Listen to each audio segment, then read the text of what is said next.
2, 1, arrancamos. ¿Qué tal? Muy buenas tardes. Un placer estar aquí con ustedes en este webinar, este conversatorio organizado por el Instituto del Futuro, con el auspicio de la Fundación Friedrich Naumann y también, por supuesto, de UCI, un canal inteligente. Hoy día tenemos un tema que, la verdad, dada el estado de cosas, la pandemia, se hace inevitable y súper necesario empezar a discutir, que es el tema de cómo hacemos para, de la noche a la mañana, construir un sistema de salud que sea lo suficientemente sólido para convertirse en la primera línea de defensa contra la pandemia. Algo que Jorge Chávez, yo en diferentes oportunidades hemos llamado un plan Marshall para el sector salud. Así que para eso tenemos la verdad que una serie de invitados de lujo que nos dan también, creo yo, nos van a poder dar todo el circuito, ¿no? de lo que implica un plan de esta naturaleza. Tenemos, para comenzar, a José Muñoz, por supuesto, de la Fundación Friedrich Naumann, para que nos dé unas palabras. Perdón, José. Muchas gracias, Carlos. Mi nombre ya. Un gusto saludar a todos los panelistas y felicitaciones por la convocatoria de este gran panel de expertos que creo que van a dar luces sobre muchos temas que a todos nos interesan demasiado. Para los que no nos conocen, la Fundación Friedrich Naumann es una fundación política alemana que trabaja desde Lima en 6 países: Colombia, Chile, Ecuador, Venezuela, Bolivia y naturalmente Perú.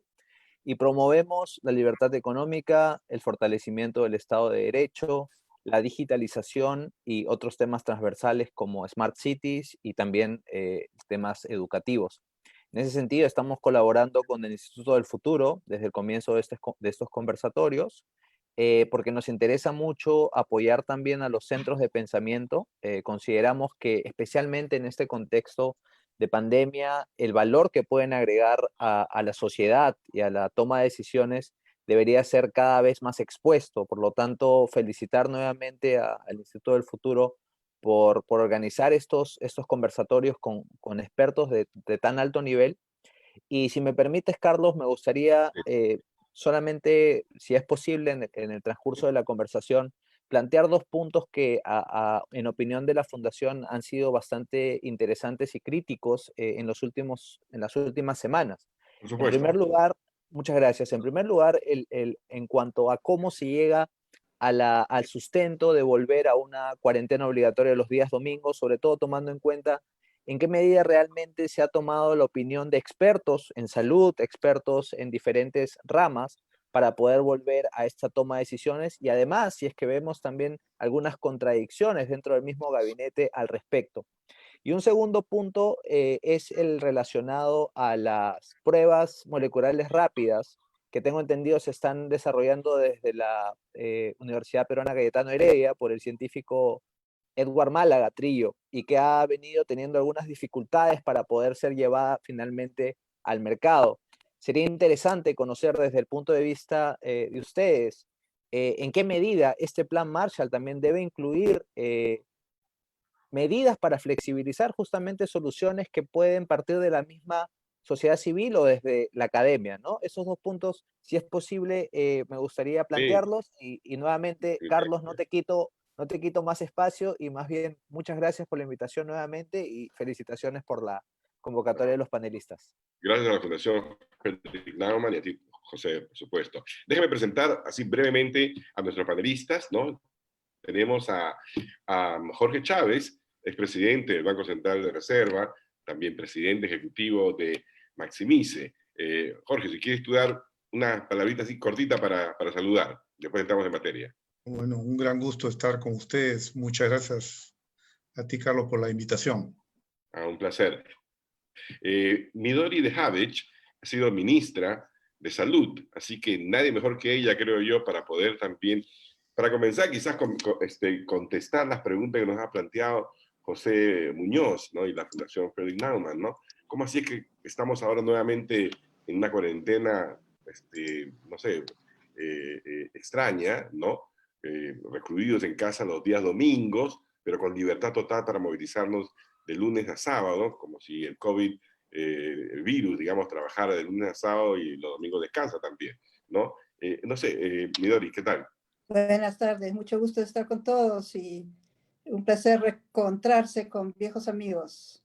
Yo creo que en el transcurso de la conversación, ojalá quede claro la importancia que tiene mirar la salud pública, ¿no? Y no tener esta visión solo sobre la atención hospitalaria de cuidados intensivos, y en esa discusión creo que vamos a encontrar algunas rutas, creo yo, a que la alternativa de política y la estrategia contra el COVID no sea recurrir a necesariamente a estas cuarentenas generalizadas, digamos, pero eso requiere justamente que hablemos de salud pública. Y vamos a hablar de Entonces, salud, vamos a hablar de eso. vamos a hablar de salud pública. Y vamos a hablar también de salud pública con alguien que también conoce mucho de salud pública, con Gabriel del Castillo, que ha sido presidente de salud y es un catedrático reconocido en el Pacífico, ¿no? Gabriel, además, también es papá del vicepresidente del Instituto del Futuro, ¿no? Así que tenemos Gabriel presente y también Gabriel futuro aquí. Gabriel. ¿Qué tal? Buenas tardes. Aquí yo estoy hablándoles desde España, donde estoy residiendo ahora. Yo creo que es importante que hablemos efectivamente de la salud pública y de las estrategias que hay para reformarla. Lo que está viviendo ahora el Perú no es más que una consecuencia de todo lo que no se ha hecho en los últimos años, por no decir últimas décadas. Así que es muy importante y muy relevante que hablemos de esa reforma, no solamente de la problemática del hoy, sino de que tenemos que estar preparados para un mañana que va a implicar seguramente otras pandemias y va a necesitar otras contingencias para las que no hemos estado preparados en esta ocasión. Claro, y en este sentido, por ejemplo, lo que acabas de decir, ¿no? Yo, que soy bastante crítico, digamos, de lo que ha venido pasando en el país, en el sentido de que por alguna razón extraña nos enamoramos nosotros de nuestro crecimiento económico rápido, nos mirábamos todo el tiempo como Narciso, diciendo qué fantástico, el milagro peruano, etcétera. Pero quienes hemos vivido fuera del país tenemos un poco la posibilidad de comparar, ¿verdad? Y a mí siempre me llamaba la atención esta conversación acerca del milagro económico peruano, cuando yo veía infraestructura de pésima calidad, de salud, de educación, portuaria, de todo tipo, ¿no? Entonces, la pregunta es esa, ¿no? ¿Cómo así nos engañamos, nos enamoramos tanto de tasas rápidas de crecimiento del PBI, sin mirar que estos eran verdaderamente los pilares que sostienen, ¿no?, el bienestar y el desarrollo? Eloy Díaz, Eloy Durán, ¿verdad, Eloy? Se me acaba de ir el nombre. Eloy es presidente de Efectividad Consultores, ¿no? ¿Verdad? Y también ha sido director de inversión pública en el Ministerio de Economía y Finanzas. Creo que por eso me he quedado un poco paralizado, porque quería hacer ese contraste, ¿no? O sea, tú has estado muchos años en el Ministerio de Economía y Finanzas. Los técnicos son, digamos, de alguna forma insensibles a estos temas o no. En parte sí, pero digamos, yo ya tengo las dos miradas. Ok, eres un mes reformado, a ver. Sí, y 2014, 2015, y conozco mucho en la historia, fueron los mejores años de inversión pública en salud. O quizá diríamos los únicos años de buena inversión en salud, ¿no? Luego hay problemas con el sistema de inversiones y ahora las cifras son increíbles, ¿no? Solo las menciono para adelantarlas. El plan económico es 129.046 millones de soles. Y eso equivale a toda la plata que se está dejando de ejecutar este año en el país. Y eso equivale a toda la plata de inversiones que se dejó de ejecutar en los últimos 3 años y medio. Y eso equivale a la mitad de la plata que se dejó de ejecutar por el rubro actividades en los últimos 3 años y medio, ¿no? Entonces, sí teníamos plata, lo que nos faltaba era otra cosa quizá. Y vamos a ver lo que nos falta, efectivamente. Teníamos plata. A ver, Jorge, entramos en materia entonces. A ver, Jorge y yo hemos escrito y le hemos puesto este nombre de Plan Marshall a esta necesidad o a este reconocimiento de que tenemos que hacer algo radicalmente distinto de lo que hemos venido haciendo, ¿verdad? En Europa, por supuesto, después de la Segunda Guerra Mundial, con las economías devastadas, se entendió que eso tenía que cambiar y para eso se necesitaban recursos. Y los Estados Unidos envió recursos así, pero masivos, que lograron que 15 años después las economías europeas, hasta en Japón incluso, ya eran otra cosa, ¿verdad? Y iniciaron ese camino de desarrollo, digamos, que todavía perdura, ¿no? Y yo quiero preguntarte, Jorge, de tu perspectiva, ¿por qué es necesario un megaplan Marshall, como tú lo has puesto? Bueno, primero que nada, porque vamos a tener más o menos unos 10 años de estancamiento de la economía mundial. Uh-huh. La crisis pandémica va a castigar severamente el consumo en el mundo, porque el fenómeno de desempleo masivo que se ha producido en Perú también se ha dado en todas partes del mundo.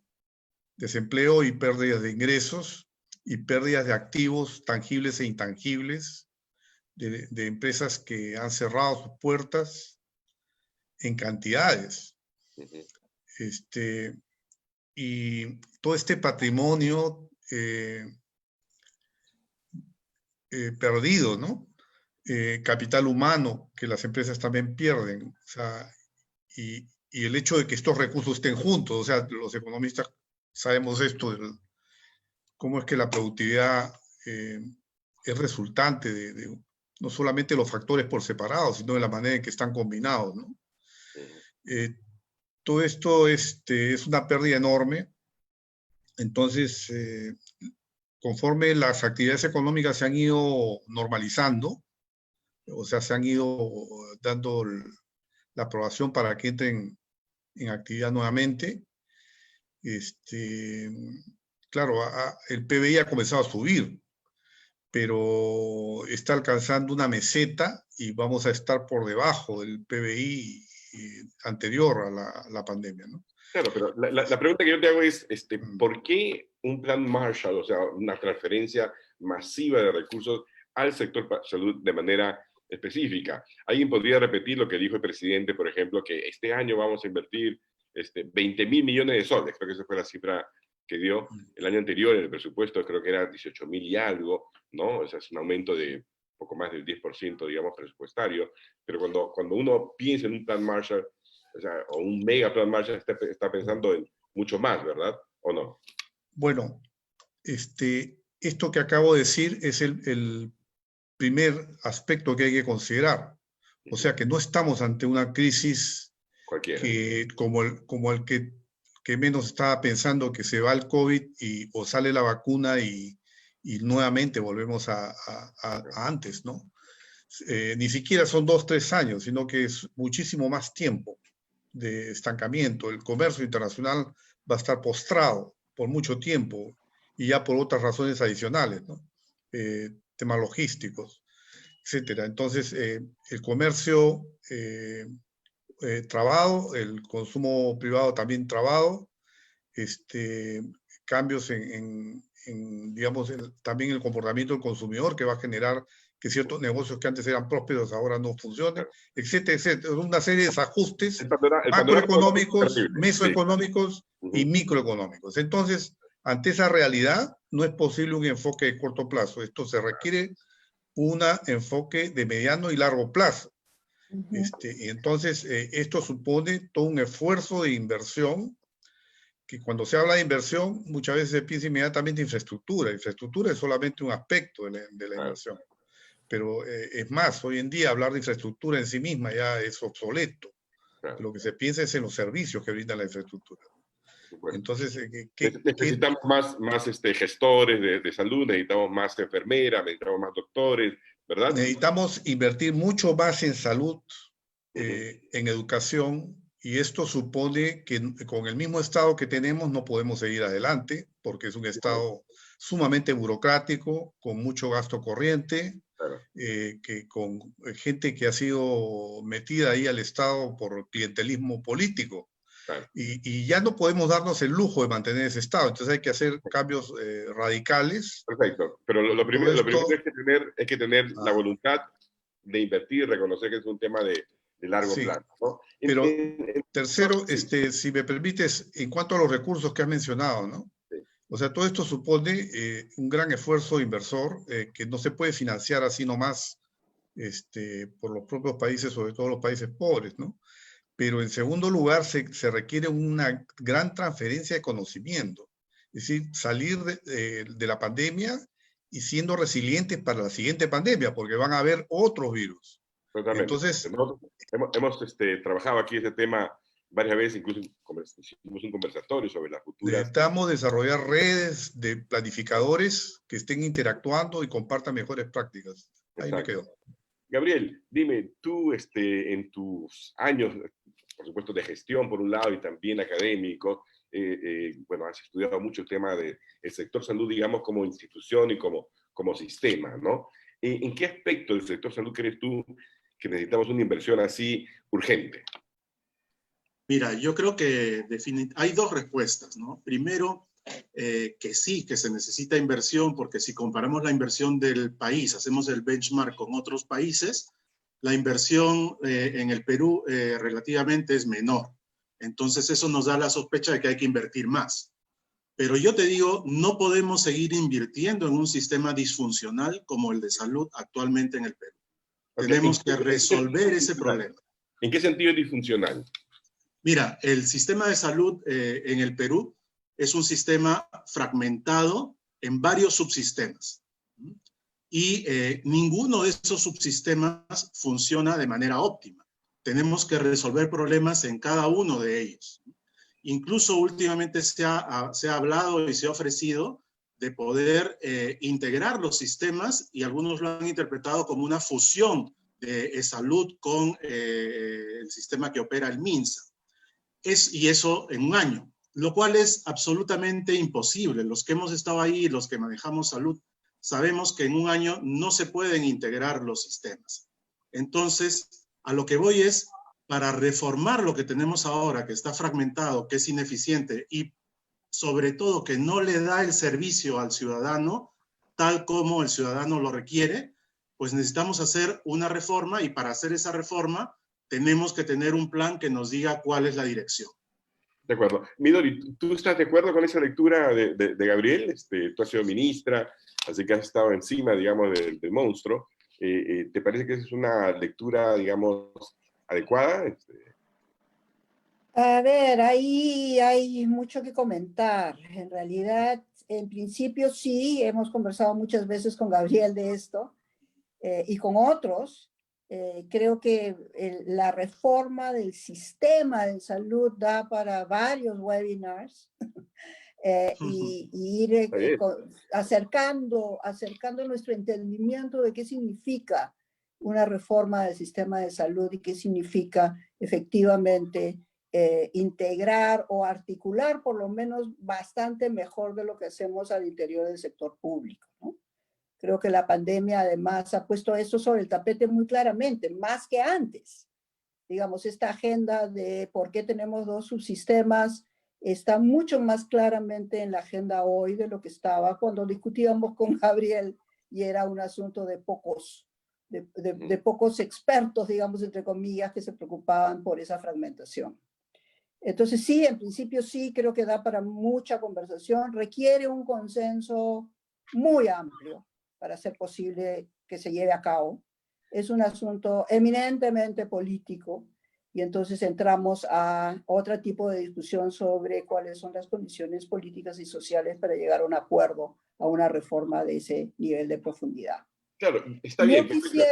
Yo quisiera tocar la pregunta que tú has hecho respecto de, más específicamente del plan Marshall. Y habiendo trabajado cercanamente también con Eloy cuando él estaba en el MEF y yo estaba en el Ministerio de Salud, esto le traerá recuerdos, ¿no? Pero a mí me parece muy importante lo que se ha dicho respecto de infraestructura. No pensemos que un plan para salud de inversión es solo infraestructura. Entonces a mí me gusta pensar que estamos hablando de un plan de expansión de servicios, porque eso supone en parte infraestructura, ciertamente, inversión en infraestructura, pero mucho más que eso. requiere poner operativos un conjunto de factores, por supuesto está el tema de recursos humanos. Está muy claramente también, y esto lo ha traído a la agenda la propia pandemia, la incorporación de nueva tecnología. En el mundo no hemos visto nunca antes una incorporación tan rápida de tecnología en los diferentes sistemas de salud del mundo, digamos, empujados por la necesidad de brindar atención de otra manera ahora en el marco de la pandemia. Entonces, mi primer punto es, hablemos de un plan de mediano, largo plazo de expansión de servicios de salud. Y esto es bien relevante porque me estaban comentando el otro día, por ejemplo, que algunos de los hospitales que se han construido a raíz de los planes que se hicieron en el 14, el 15, hoy están vacíos, en medio de la pandemia, no están operativos. Y claro, cuando discutíamos con Eloy hace ya varios años, era para nosotros muy claro que no era solo la inversión, sino también era muy cercanamente la discusión de la inversión en infraestructura, los planes de puesta en operación, ¿no? Y eso está fallando. Esa idea, que es tan simple, digamos, sentido común puro, no llegó a institucionalizarse y se cayó esta idea de que lo que nos interesa es el servicio, no el edificio.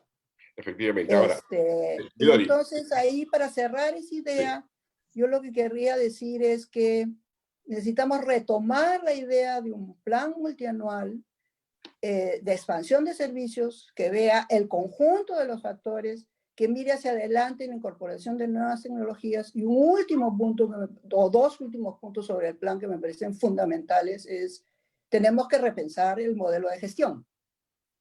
Porque nada sirve hacer todo eso y después ponerle a esa nueva infraestructura, a esos nuevos recursos, una gestión que ya sabemos que no es la que se requiere.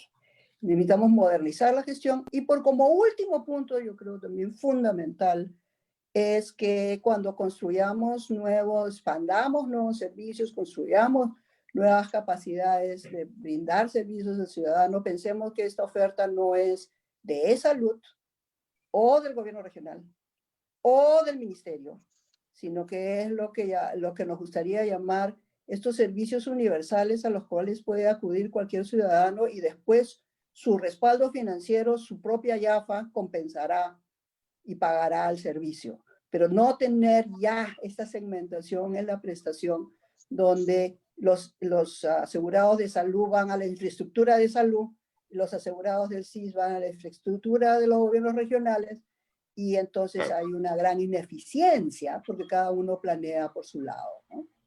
Efectivamente, a ver, si voy no resumiendo, pero digamos poniendo algunos puntos sobre algunas siguen, ¿no? Queda claro entonces que existe una tremenda necesidad de invertir, porque como ya lo dijo Eloy, ¿no? En realidad en los últimos 20 años quizás solamente ha habido 2 o 3 buenos años de inversión. Y la brecha, digamos, en infraestructura física, humana y de gestión, ¿no? De gestión moderna, es muy amplia. También estamos diciendo que hay necesidad de hacer planeamiento. Bueno, yo he sido presidente del Centro Nacional de Planeamiento Estratégico y una de las cosas que queda claro, por ejemplo, es que mientras tampoco no reformemos el CETAI, no le demos voz y voto, ¿no? De alguna forma, no va a haber, digamos, ese tipo de planeamiento prospectivo, ¿no? Con miradas de mediano y largo plazo. Ahora, el tema es que la pandemia está aquí. La gente se sigue muriendo y las necesidades son muy, pero muy inmediatas y, por supuesto, generar consensos toma mucho tiempo, ¿no? Tenemos una elección a portas, así que pensar de que alguien se pueda poner, digamos, de acuerdo en algo cuando son enemigos políticos en medio de una batalla electoral tampoco no suena muy realista, ¿verdad? Así que eso, digamos, un poco, voy resumiendo lo que vamos diciendo por aquí, ¿no? Yo quería preguntarle a Eloy, porque tú efectivamente has dicho 3 años buenos, ¿no es cierto? ¿Qué hicieron que esos años fueran buenos? ¿Cuáles fueron las condiciones que permitieron que hubiera inversión como tendría que haber sido todos los años? A ver. Sí, creo que la primera característica eran los cuadros técnicos, ¿no? No se empezó bien el 2011, como no se empezó bien el 2006, pero poco a poco se fueron aglutinando buenos cuadros técnicos. Y ya era hora de hacer algo en los sectores sociales. El país gastaba casi 50% de su inversión hasta el 2008, y el 50% restante no lo gastaba. El 2009, con un afinado sistema de seguimiento, ya se pudo hacer las cosas mejor, pero solamente en aquellos que tenían infraestructura para desarrollo económico, no para desarrollo social. Entonces siempre seguían bajos colegios, establecimientos de salud, vivienda y otros. Incluso, por ejemplo, en Chiclayo, que ha sido uno de los focos iniciales de la pandemia, se ha batido muy bien el Hospital Las Mercedes. Ese se hizo en el gobierno de Alan García. En el gobierno actual, en el momento actual, en Lima, por ejemplo, el Hospital UCI, ese se hizo en el gobierno de Ollantumala, ¿no? El de Ate Vitarte, ese era un estadio. Pero de ahí no hay otros esfuerzos desde el sector público importantes, salvo los últimos que se han hecho, ¿no?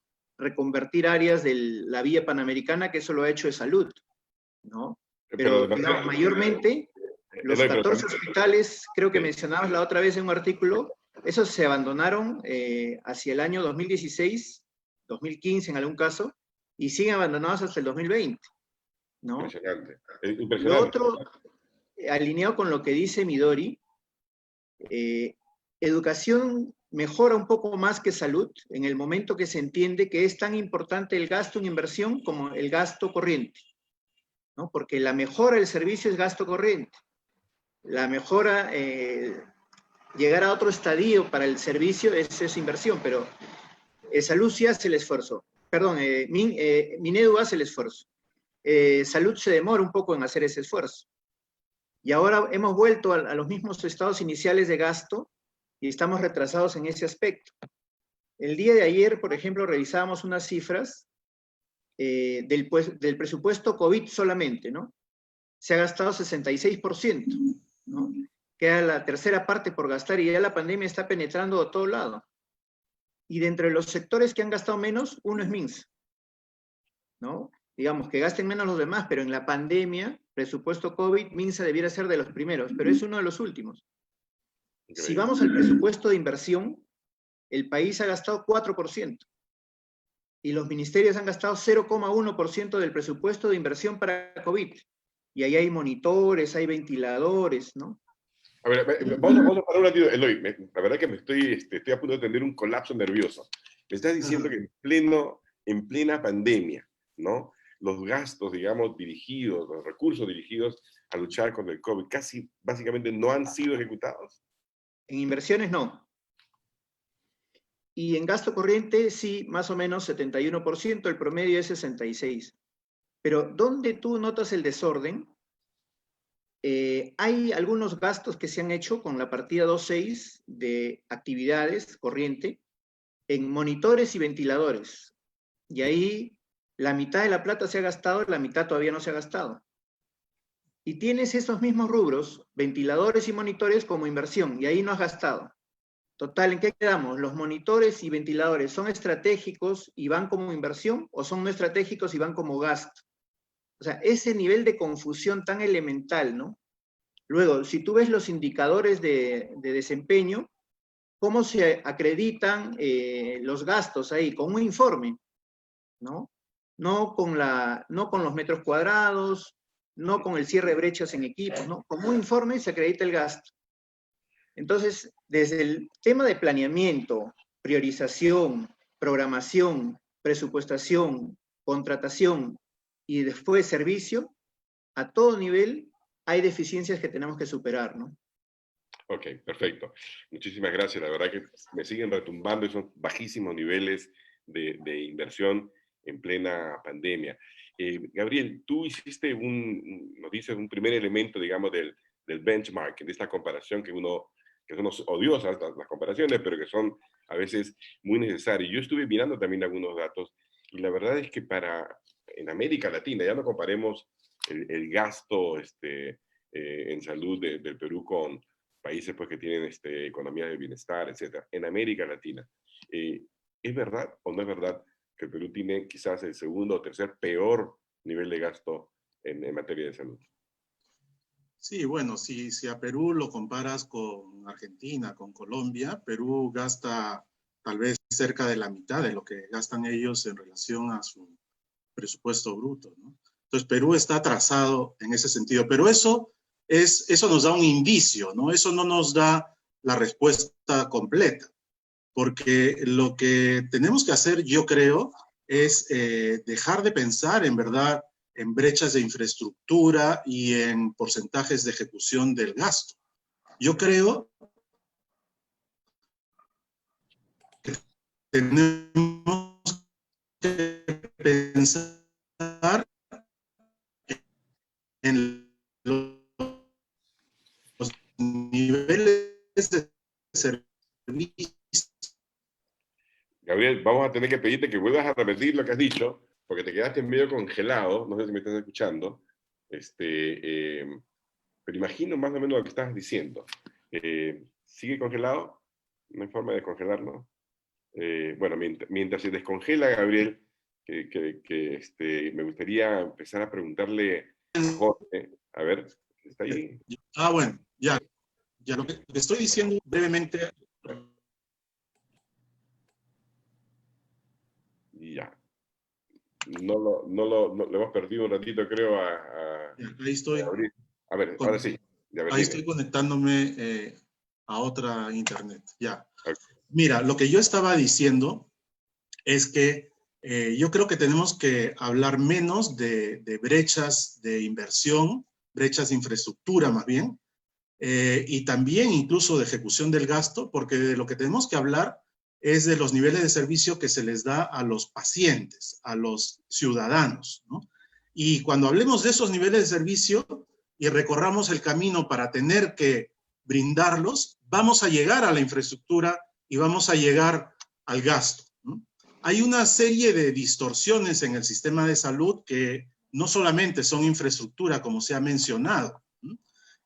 Yo te digo, cuando hicimos un estudio en salud, cuando estaba por allí, identificamos que en términos de sueldo bruto anual, los médicos de salud, todos ganan más que cualquier médico del MINSA. Entonces, ¿cómo vamos a hablar de integración de los sistemas cuando hay una brecha de esa naturaleza en los ingresos de los médicos? Tenemos que empezar progresivamente a cerrar algunas brechas si es que queremos llegar a una integración. Ahora, ¿por qué integrar sistemas? Porque es más eficiente trabajar de manera integrada. ¿Y para qué hacerlo? Para dar este servicio adecuado a los ciudadanos. Y quiero introducir un punto a la discusión, ¿no? Tenemos ciudadanos que trabajan y tienen nómina y por eso tienen acceso a la salud a través de e-salud con determinadas prestaciones. Y otros que no tienen nómina y tienen acceso a través del SIS a otros servicios de salud. Y normalmente e-salud tiene un nivel de servicio algo mejor o mayor que el SIS en lo que es media y alta complejidad. Y el SIS está muy bien dotado en lo que es primer nivel de atención. La verdad es que yo creo que el acceso a la salud no puede estar determinado por cómo ganas tu dinero, sino que tiene que ser un derecho del ciudadano. Entonces tenemos que empezar por resolver esas cuestiones para poder orientar adecuadamente la reforma de salud. Y luego estaremos hablando de las brechas de infraestructura, etcétera. Por supuesto que en la urgencia de la pandemia hay que ganarle a la pandemia porque necesitamos camas, necesitamos ventiladores, necesitamos UCIs. Hay que trabajar en eso en el ahora. Pero para el futuro tenemos que enfocarlo diferente. Claro, evidentemente. Yo voy a tratar de traducir un poco tu lenguaje técnico a una cosa que espero que los oyentes y televidentes puedan captar de inmediato. Esto tiene que ver, corrígeme si me equivoco, con que, por ejemplo, los ciudadanos tenemos el derecho de saber que si hoy en día la atención, por ejemplo, demora 6 meses en una cita, ¿verdad? Que esta se va a reducir a 4 meses o a 2 meses, etcétera. Es decir, que los ciudadanos tengan indicadores sencillos, inmediatos, que le permitan saber, ¿no es cierto?, en qué medida el Estado está efectivamente sirviéndole, ¿no?, adecuadamente en materia de salud. ¿Me equivoco?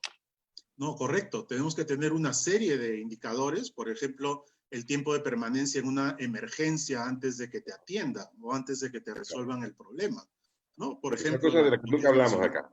Exacto, una serie de indicadores.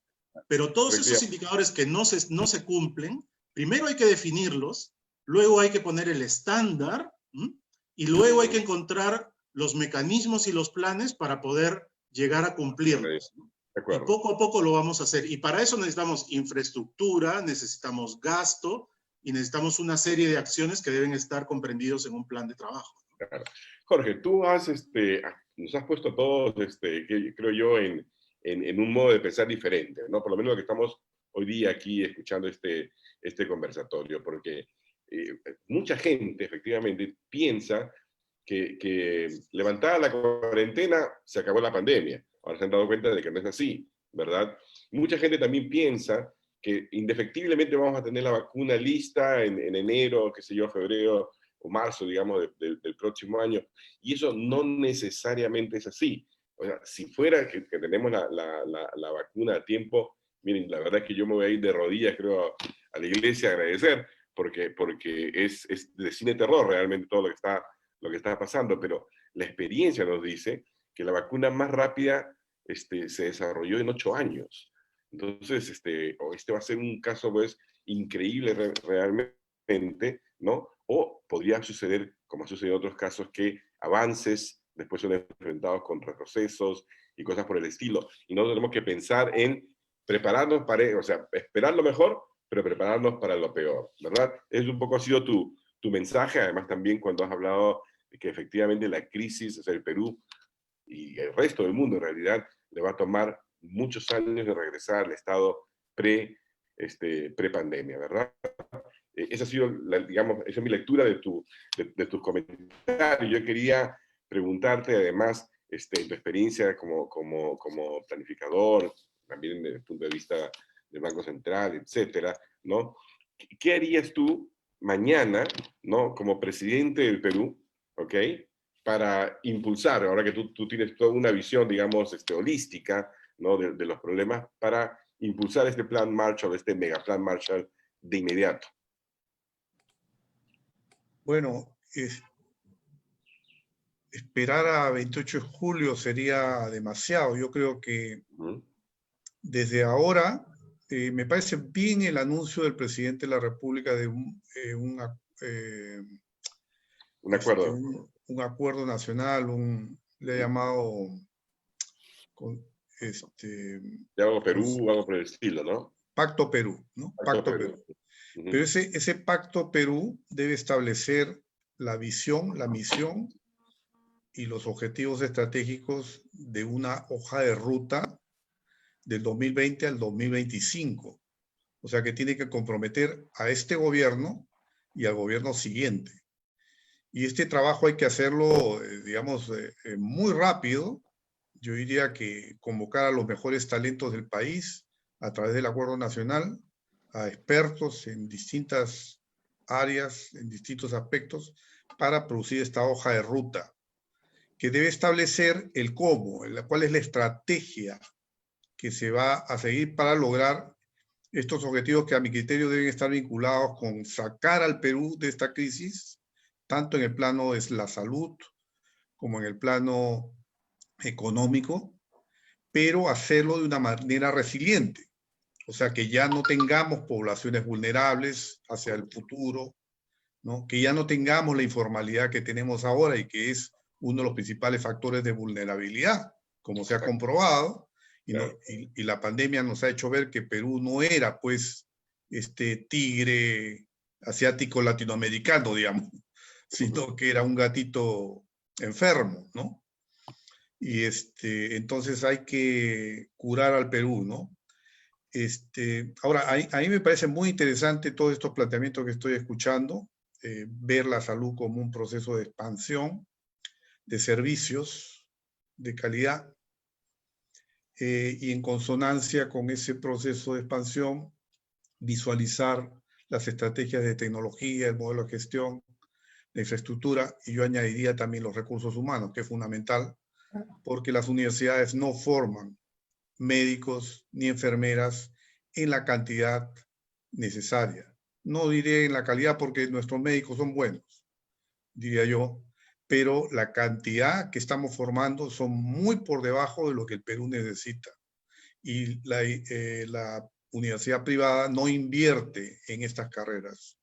Y por el lado de las universidades públicas ya no se dan abasto para formar más de lo que ya están haciendo. Entonces, ahí tiene que haber SUNEDU, en fin, tiene que haber todo un planeamiento del tema de formación de profesionales para hacerlo. Y mientras tanto, en el corto plazo, quizás importar profesionales, ¿no? Como lo hace Australia, como lo hace Gran Bretaña, como lo hace Singapur y todo el mundo, que abren las puertas, vengan enfermeras, vengan médicos, etcétera, ¿no? Claro. Así que sí, me parece súper interesante. Pero quisiera llamar la atención en otra mirada, ¿no? Primero, que cuando hablamos de salud hay que distinguir, ¿no? Una cosa es sector salud y otra cosa es la salud como tal. Porque la salud como tal es multifactorial. No solamente tiene que ver con el sector salud. Por supuesto. Por ejemplo, en medio de una pandemia tiene que ver con que si el gobierno tiene capacidad logística para llevar alimentos a las casas de las familias, que no ha sido capaz de hacerlo, ¿no? Teniendo una fuerza armada con capacidad logística, tenemos empresas privadas, etcétera, etcétera, pero no lo ha hecho simplemente. Entonces eso ha hecho que el contagio, o sea, la gente ha ido a los mercados a comprar, sabiendo que la gente además no puede quedarse en casa. Claro. Y además también ahora hay algunas, digamos, pronósticos que, claro, a nosotros los economistas nos dicen, bueno, ya okay, va a subir 8% la pobreza, ¿no? 8% la pobreza significan millones de personas que van a tener una vida mucho más difícil, significan miles, cientos de miles de niños que van a caer nuevamente en problemas de desnutrición, malnutrición, y todo lo demás, ¿verdad? Que les va a cortar su vida y su potencial hacia adelante. ¿Cómo hacer, Eloy, tú que eres hombre MEF, ¿no? Para sensibilizar, digamos, a quienes manejan la cosa pública, el erario público en particular, y que esta situación que vivimos hoy en día exige, ¿no? Quizás un cierto relajamiento de ciertas normas que aparentemente son muy técnicas, ¿no? Endeudamiento al 30% y nada más, digamos, y que de alguna forma restringen la capacidad que tiene el Estado hoy, ¿no? Para enfrentar una crisis de la magnitud que tenemos. O sea, ¿va a ser necesario o no va a ser necesario, digamos, cambiar, mover eso, tener, no sé, ser menos papistas que el Papa y, por ejemplo, llegar a niveles de endeudamiento como los que tienen otros países que tienen nuestra misma calificación crediticia, pero que están por el 50, 60% de la nación deuda PBI? Lo que quiero decirte es que, como lo ha dicho también Jorge, no va a haber muchos recursos, la economía se está cayendo, no va a haber de dónde sacar, vamos a tener que endeudarnos. O sea, eso la gente tiene que entenderlo, ¿no? Porque si no, ¿de dónde vamos a sacar para poder hacer frente a la necesidad de los nuevos tiempos? ¿Qué piensas tú, Eloy? Sí, mira, yo creo que falta un sistema de gestión con indicadores claves, ¿no? Comparto con Gabriel que son referenciales los indicadores generales, pero hay que seguir profundizando luego en los indicadores. Por ejemplo, bienes y servicios se ha gastado el 40%. Dentro de bienes tienes las medicinas y los suministros médicos. Eso se ha gastado la tercera parte del presupuesto.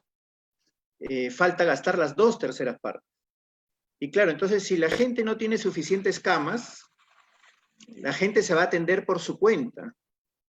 Si la gente no tiene el servicio suficiente en salud, se va a atender directamente por su cuenta. Toda esa gente que no ha recibido el servicio o que no ha recibido las medicinas a pesar de que recibió el servicio, es la gente que hace colas en las farmacias, ¿no? El problema no es de las farmacias, el problema es de la insuficiencia del servicio, ¿no? Y por no tener estos indicadores y por tener esta presión de gasto, finalmente gastamos. ¿Sabes cuál es el rubro que más se gasta en el sector público? Alimentos y bebidas, ¿no? Y el rubro que menos se gasta es infraestructura y equipos. Entonces tenemos los indicadores al revés, ¿no? Nadie le pone el cascabel al gato. ¿Cómo ordenamos esto para generar mayor eficiencia en el gasto? Y luego lo otro es que creo que no le estamos dando a la salud el rol que tiene. Cuando uno piensa en mejorar la competitividad, uno de los indicadores clave es infraestructura. y va por el lado también de infraestructura para el desarrollo económico. Cuando tú revisas bien los indicadores, salud también es importante, pero ese esfuerzo, ese nivel que has alcanzado para mejorar la infraestructura para el desarrollo económico, no la tienes en el lado social, ¿no? Entonces siempre vamos a tener esa restricción si queremos alcanzar un nivel de desarrollo mayor, ¿no? No le hemos dado, creo yo, la importancia todavía suficiente al sector salud en general. Gracias. Midori, tú dijiste, hablemos también de salud. Tú has sido ministra de salud, ¿no? Yo te pregunto, tú como ministra de salud, ¿hubieras exigido desde el primer día las pruebas moleculares a todo costo o hubieras, digamos, aceptado, como se aceptó, ¿no? Que había una solución, digamos, medio intermedia, aunque no necesariamente te diera la información que realmente se requiere, es decir, quiénes están siendo infectados y no quiénes lo han tenido o no lo han tenido. Mira, en esta pandemia, y esto ha ocurrido en el Perú, no solo, ha ocurrido en otros países. Yo tengo ahora soy directora técnica de un proyecto que tenemos actividad en 20 países, y como comprenderán, muchos de los planes originales se han volcado a COVID. Entonces, alguna visión un poco más general he tenido la suerte de tener. Y en el mundo, muchos países, sobre todo los que les ha ido peor, se han olvidado de una cosa fundamental. La pandemia, una epidemia, un brote, una pandemia, es un problema de salud pública. ¿Y qué quiero decir con salud pública? No quiero decir que el sector público sea dueño de un establecimiento. Estoy hablando de la salud de las poblaciones. Porque de lo que hemos estado hablando hasta ahora es un poco de la salud individual, ¿no? La salud personal. Yo quiero llamar la atención sobre el concepto básico, antiguo, de hace miles de años, de la salud pública, salud de las poblaciones, vigilancia epidemiológica, seguimiento de identificación de casos, seguimiento de contactos, aislamiento, promoción de hábitos saludables, este tema que ha surgido últimamente de una falta de un buen nivel de comunicación, de consejos, hasta de cómo usar la mascarilla, digamos. Todos esos son intervenciones de salud pública, porque no estamos atendiendo la enfermedad de una persona o el estado de salud de una persona, sino estamos haciendo de colectividades. Y por definición, una pandemia, una epidemia es un problema de salud pública. Y lo que ha ocurrido es que nos hemos puesto en una visión tubular sobre el extremo de la atención en UCI, que es un poco la consecuencia de no hacer salud pública, ¿no? Entonces, estamos creyendo que la solución del problema es atacando el síntoma, que es que todo el mundo llega al hospital. Y esta es una verdad, cuando uno mira los países que les ha ido mejor, es porque han tenido una base de salud pública mucho mejor. Hay países en el Asia que pasaron por SARS, que pasaron por otras epidemias, aprendieron la lección y hoy nos dan unas cifras que nos parecen increíbles. Entonces, quiero que esta idea de cuando estamos hablando de dónde hay que atacar, dónde hay que poner los recursos, qué partes del sistema tenemos que fortalecer, tenemos que tener un buen balance. La primera cosa es mirar nuestro sistema de salud pública, y creo que ahí hay muchísimo que hacer. La red de laboratorios, tú hablabas de las pruebas moleculares, sin duda. El tema de las pruebas rápidas ha sido un desastre. Un fiasco, está bien. ¿No? Ya. Hay señales de que vamos a va a haber un cambio ahí, pero eso nos ha costado porque no es la herramienta que se necesitaba para el fin que estábamos buscando. Pues es toda una discusión, en fin. Pero no solamente es eso, tenemos que invertir en nuestra red de laboratorios de salud pública. Es decir, entonces mi primera llamado, digamos, es cuando pensemos en un plan de expansión de servicios, nuestro piso cero es repensar nuestro sistema de salud pública. Y eso es lo que hace que el sistema sea resiliente. Perfecto. Yo quiero preguntarle a Gabriel del Castillo, que está en España, que España al principio pues era nuestro principal foco de atención, ¿verdad? Por los números de infectados, el número de muertos, etcétera. Y hoy día yo te preguntaba antes de empezar, ¿y cómo están las cosas? Y me dice que el panorama es totalmente distinto, ¿no? Distinto. Allí ya no hay cuarentena, no están encerrados los días domingos, imagino, ¿no? No hay pruebas rápidas, o me equivoco, Gabriel. ¿Cómo es? ¿Y qué crees tú que hizo el cambio? Tenemos un par de minutos nada más. Sí, bueno, aquí no ha habido toque de queda, efectivamente, pero sí ha habido aislamiento social, ¿no? O sea, la gente durante un periodo ha estado metida en su casa radicalmente, ¿no? Y los efectos en la economía pues han sido análogos a los del Perú. Lo que pasa es que aquí la salud pública, la sanidad como la llaman, sí tiene un primer nivel de atención importante. Y es un primer nivel de atención que ha estado activo y que está activo. Entonces, uno se puede comunicar por una teleconsulta con su médico y puede hablar con él, y ha podido hablar con él a lo largo de este periodo, y ha podido resolver sus dudas, y este médico ha podido referirlo a los hospitales, ¿no? Si es que era necesario. Entonces, dime, sí Gabriel, hay un tejido. Gabriel, perdón. ¿Cuán difícil es hacer eso aquí en el Perú?